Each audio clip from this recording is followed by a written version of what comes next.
Assalamualaikum warahmatullahi wabarakatuh. Waalaikumsalam warahmatullahi wabarakatuh. Buya, bagaimanakah jihad kita di zaman sekarang? Apa itu? Bagaimanakah jihad kita di zaman sekarang?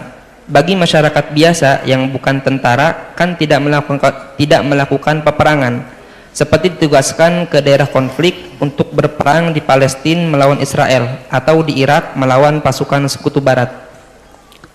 Baik, jihad Nabi pernah setelah usai dari perang Badar, jihadnya sudah selesai, damailah keadaan.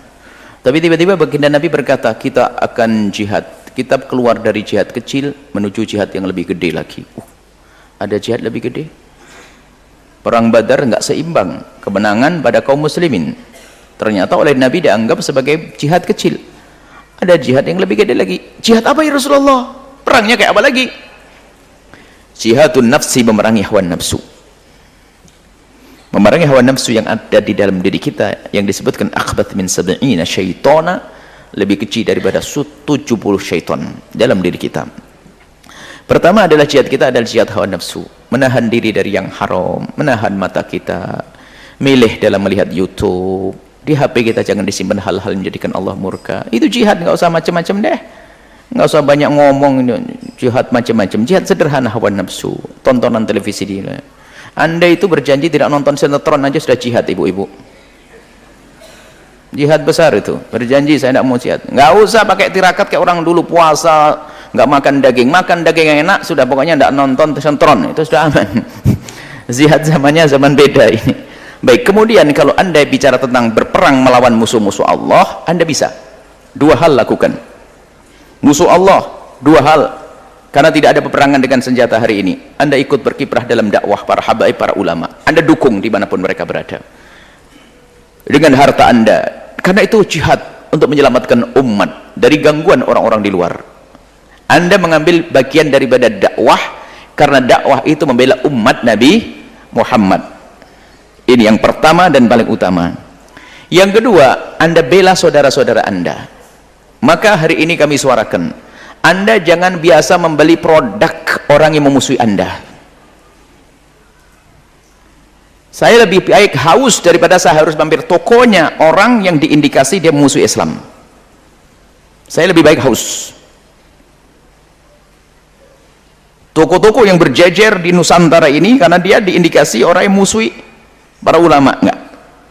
Tapi kan kontraknya dengan saudara kita kaum muslimin, ya biar dia sadar nanti berkontrak dengan kaum muslimin sendiri, jangan dengan orang kafir. Produk-produk yang diindikasi ini adalah untuk memerangi orang Palestina, produk-produk saya tidak akan makan dan tidak minum, lebih baik haus. Kecuali kadang disodorkan oleh seseorang suruh harus minum, Masya Allah, disodorkan gimana. Kalau beli enggak. Kemudian ini masalah produk saja. Hari ini kita bicara produk. Karena apa? Itu yang selalu bersama Anda. Produk orang yang musuh kita itu ada 3 tingkatan. Itu jihad Anda hari ini. Produk musuh-musuh Islam. Nah, sekarang produk musuh-musuh kita itu ada 3. Yang pertama, kita boleh membelinya, bahkan dihimbau. Apa itu? Untuk bertanding dengan mereka. Senjata, teknologi, kekuatan, boleh kita membeli dari mereka karena kita teknologi kerupuk kita ini teknologinya. Kita harus mengambil dari mereka untuk bersaing dengan mereka. Ada yang setengah-tengah lah, persaingannya tidak terlalu penting, seperti masalah fasilitas-fasilitas kelengkapan fasilitas kayak kendaraan dan sebagainya, tidak terlalu mendesak, tapi penting juga keamanan dan sebagainya. Tapi yang ketiga, Anda tidak boleh ikut-ikutan, tidak boleh Anda membeli produk mereka. Apa itu? Yang tetangga Anda juga punya, air, kerupuk, susu, roti, warung. Anda masih membeli kepada orang yang musuhi Islam, mana jihad Anda? Pelit iya, nyumbang orang Palestina enggak, belanja ke tetangga juga masih mikir selisih 200 lebih mahal, 200 mikir sama tetangga. Kami ingin semua majelis disuarakan seperti ini. Kami ingin semua majelis suarakan agar Anda memihak. Di Abemat ada, tapi kita tidak menghadirkan produk-produk yang diindikasi. Tapi tetap aja jalan kan, ada yang beli enggak? Di Abemat insya Allah akan dihadirkan produk yang insya Allah, kalaupun ada itu kesusupan karena kita salah menilai. Kita upayakan tidak ada produk-produk yang diindikasi bahwasanya itu adalah miliknya orang musuh Islam, ngurusi kaum muslimin yang ada di Palestina. Jihad Anda itu saja deh, jangan Anda menyuruh jihad Allahu Akbar, yang Anda minum milik mereka. Ini gimana sih, sadar enggak? Ini perlu menghadirkan makna ini. Kemudian lebih dari itu, kalau Anda ingin membeli itu yang cerdas Anda, misalnya ini produk milik siapa ini, mulai umat Islam. Kalau milik orang Nasrani tetangga kita yang baik dengan kita, nggak ada masalah kita beli sayurnya dia, karena tetangga baik. Mereka ada produk-produk yang disebar di Indonesia itu memang untuk mereka, penghasilannya untuk memerangi umat Islam. Kita harus waspada. Kemudian lebih dari itu, kalau Anda misalnya membeli miliknya, produk-produknya milik saudara-saudara kita yang mereka berjuang, misalnya majelis taklimnya fulan, pesantren fulan, ada usaha-usaha, Anda membeli sambil berdakwah kok. Ini hal belanja saja berapa pahala yang akan dapat. Kadang juga milik saudara kita lebih murah, cuman kadang prestis, gaya. Saya itu kalau tidak sama setan kelihatannya nggak enak gitu loh, seolah-olah ngomong gitu. Ini kebiasa, kalau tidak merek keren nggak mau, naudzubillah. Baik, ini saja kalau mau jihad. Yang bertanya mulai hari ini, yang bertanya memulai lalu anda cari browsing di sahabat-sahabat pejuang, produk apa sih yang diindikasi adalah miliknya orang non muslim yang memerangi Islam. Kalau non muslim tidak memerangi Islam nggak ada masalah. Non muslim tapi memerangi Islam ada. Dulu kan pernah ada kasus masalah roti lalu ditutup, hebat. Coba semuanya sadar begitu kan aman. Kita tuh kuat. Kenapa orang Islam kok semakin nyungsep itu? Kalau nyungsep ini adalah karena saudaranya nggak boleh membeli milik saudaranya. Saya busuk milik tetangga kita tuh nggak laku-laku, karena Anda beli sebelahnya lagi. Di sisi lain kadang kita juga kurang jujur. Kadang umat Islam ini perlu kejujuran.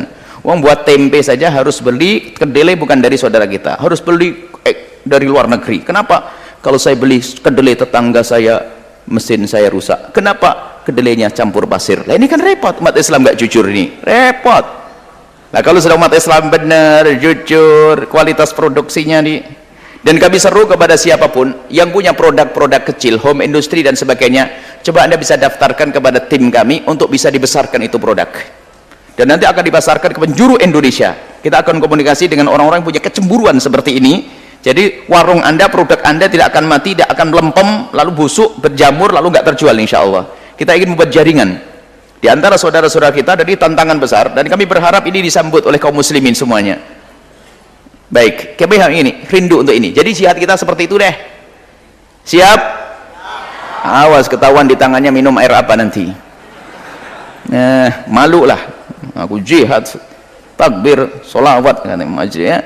Tak tahunya nggak peduli. Ini penting, jangan dianggap sepele. Permasalahan kita kurang ghirah, kurang kecemburuan. Dakwah itu, kalau jihad dan dakwah itu harus ada cemburu. Kalau dakwah tidak cemburu dan tidak dengan kecemburuan, dengan ghirah, tidak dengan ghirah, maka ketahuilah yang ada adalah bukan dakwah kepada Allah, dakwah kepada dirinya sendiri, kepentingan untuk pribadinya, biar dia lebih kaya, biar lebih hebat, lebih masyhur, hancurlah dia. Wallahu a'lam bishawab.